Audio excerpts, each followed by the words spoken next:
aquascaping and habitat, let's do it. The 12-week reef is finally in position. It's week 2. Now we get to put in some rocks, sand, and get this aquascape just right. So we're bringing in the pros.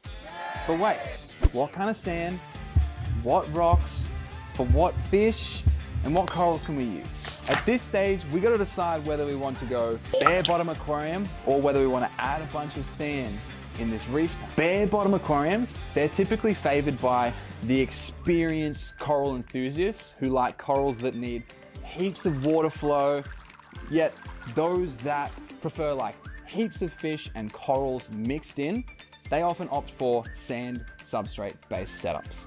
Now, a bare bottom tank, it's easier to clean, it offers better water flow, and it minimizes that detritus, that brown shit that builds up in your aquarium.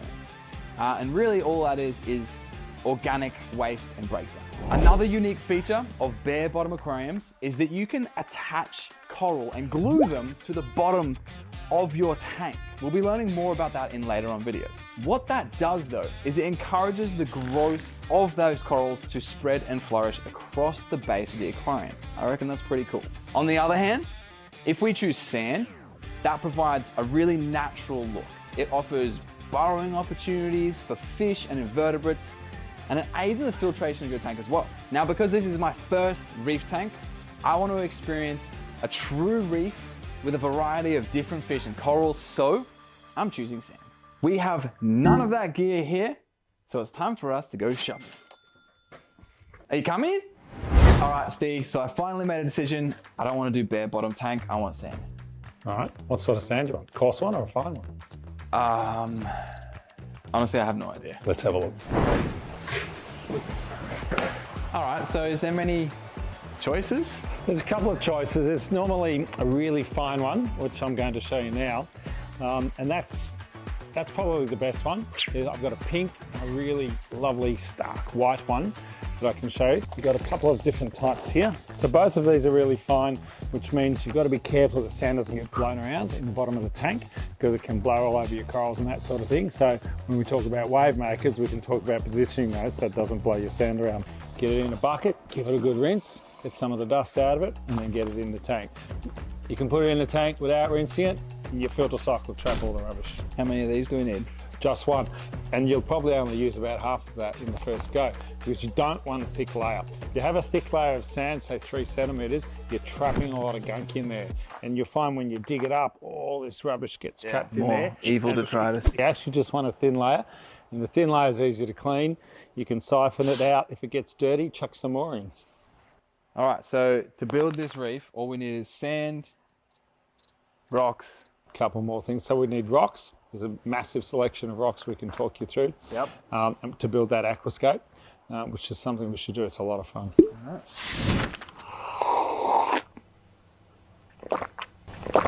Knife? Wait. Look at that. That's like a third of the bag, not even. I'm sure this is good for you, I'm sure it's fine. So I didn't wash the sand before I put it in. And that means that when I fill this tank, I know it's gonna get super cloudy, but the filter sock should take all of that cloudiness out within a day or two. I am buzzing, the sand's finally in. I can't help but feel something's missing though. Yep, the aquascape. Now in freshwater fish keeping, there's so many habitats that fish live in, such as lakes, rivers, brackish systems, and each is defined by its unique aquascape and its water conditions that the fish are in. On the flip side, all of the oceans on the planet, they're actually connected. So all the water parameters that we strive for in reefing are consistent no matter the reef type. That's crazy to think about, right? But don't worry, within our oceans, there's heaps of different styles of environments just waiting to be replicated within your tanks. These ecosystems, they're shaped by factors like water depth, the location, tidal fluctuations, and the ever-present interplay of predators and prey. Quick pro tip, to accurately describe a natural setting for a particular environment within an ecosystem, we can use the word biotope. So remember, always decide on the style of reef aquarium that you want before moving on to the rockscaping. And our choice, a biotope capturing a segment of the Great Barrier Reef, complete with endemic fish and corals unique to that location. Our fish and coral selection was chosen by one of the most prolific fish scientists in the world, Dr. E. T. And you'll hear more from him in our later videos. Did you know the correct name for a scientist who studies fish is called an ichthyologist? Now, of course, none of this would be possible without the assistance of a good local fish store to help source particular fish. Told you we had help from the professionals. So we've got our sand in, our fish and our coral selection penciled down, but now, how do we even begin to decide how to structure our 12-week reef tank? Well, there are only two types of rock that you can put in your reef aquarium: wet, live rock, and dry rock. Live rock is often harvested from existing coral reefs, and it contains loads of beneficial bacteria, hence the name live. So this live rock, it kickstarts your tank's biological filtration with remarkable speed. But, well, it's taken from the reef, and that's never a good thing. Plus, it's hella expensive, and as much as we want all those live hitchhiking organisms and microfauna, they're not all good for our aquariums. Some eat coral or bring with them parasites that can affect and even kill your fish. Now enters dry rock. Dry rock is an alternative that doesn't have any organisms whatsoever. It's dry, it's dead.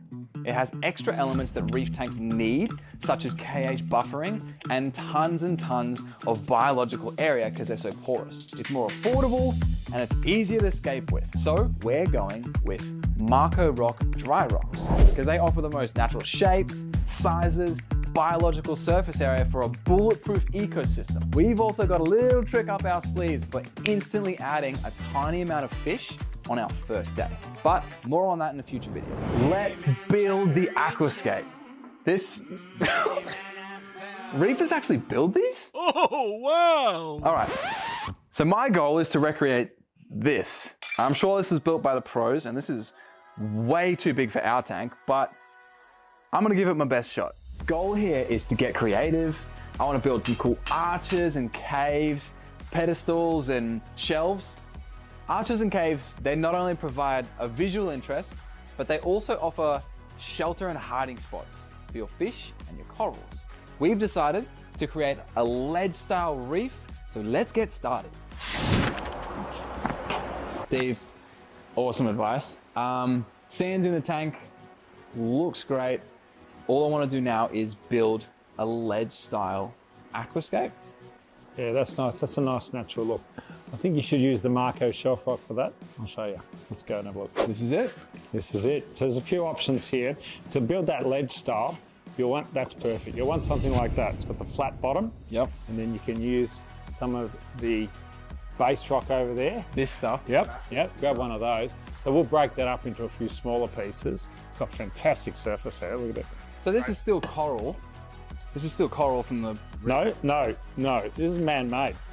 So they don't use actual coral, so they don't destroy the reefs or anything to make it. So to build a ledge, you want to base something like this, and you want some smaller pieces of this type, and we'll get some smaller bits over there and we'll break them up. The best thing to do here is rummage to the bottom.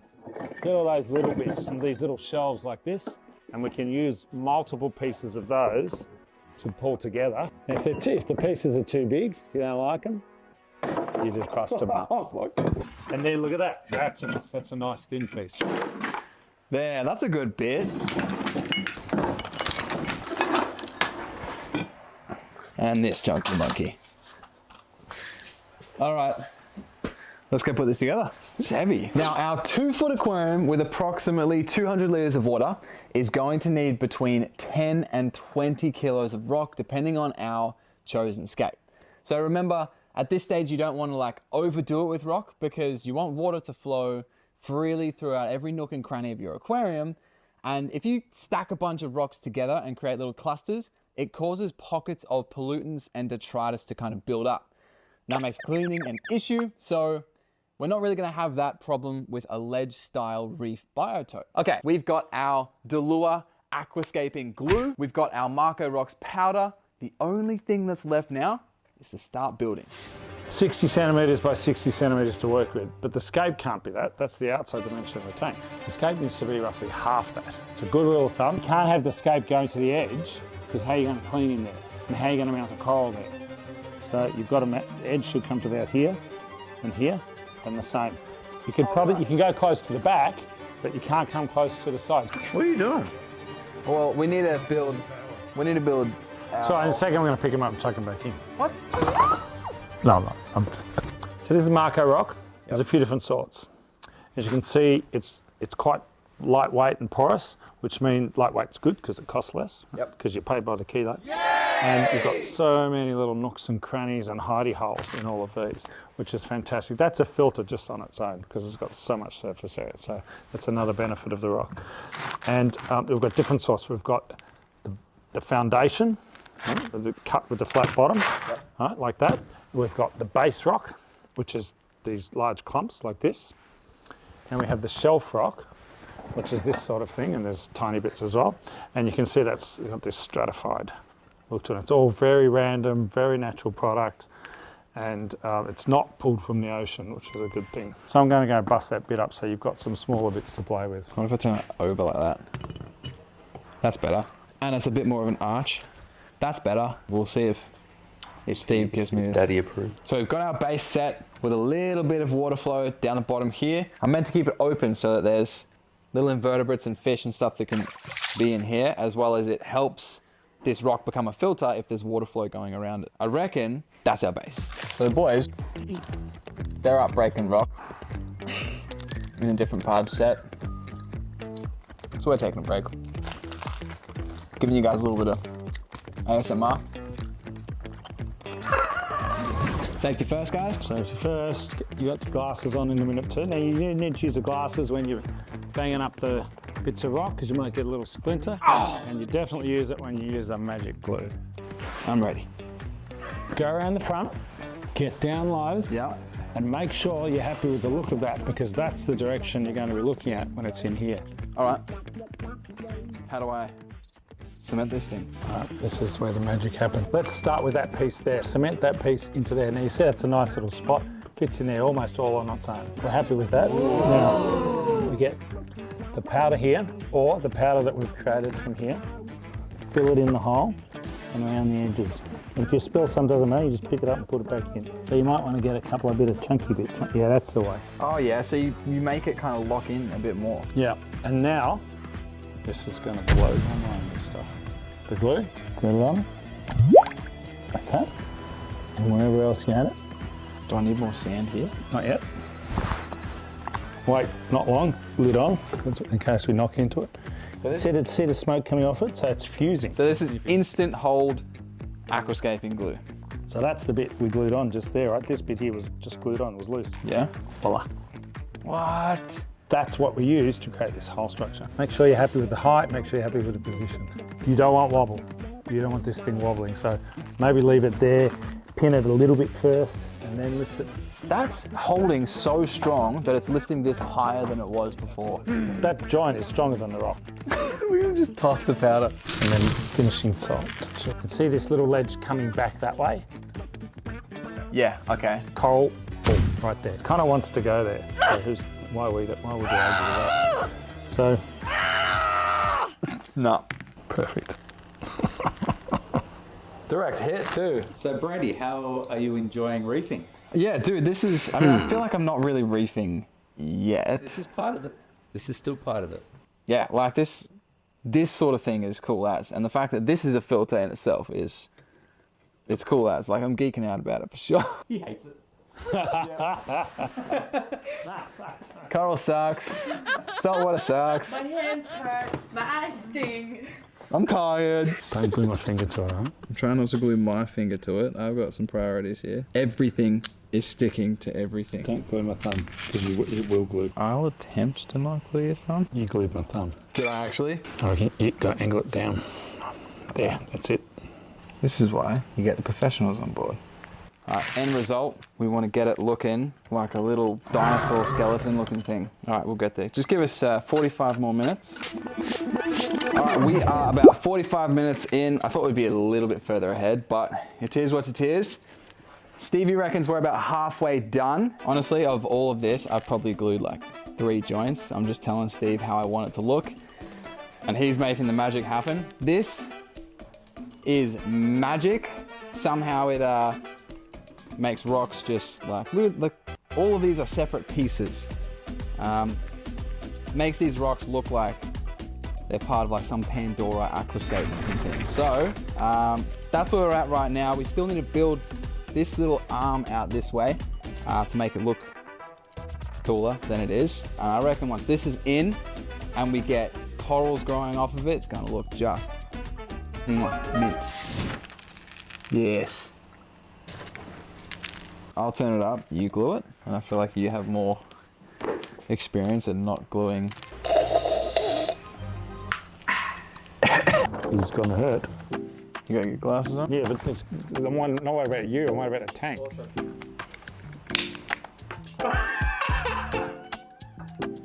What did I say? Happy? Pretty close. Are you happy? That bit is fucking great. Get down here. Get down here, that's the angle. You gotta look at it like the fish are looking at it. Maybe. Now, you can add some more later, right? But we've got the tools. Happy, happy, happy, happy, happy, happy, happy. Maybe a tiny little bit extra up high, and then that's it. Fun. There it is.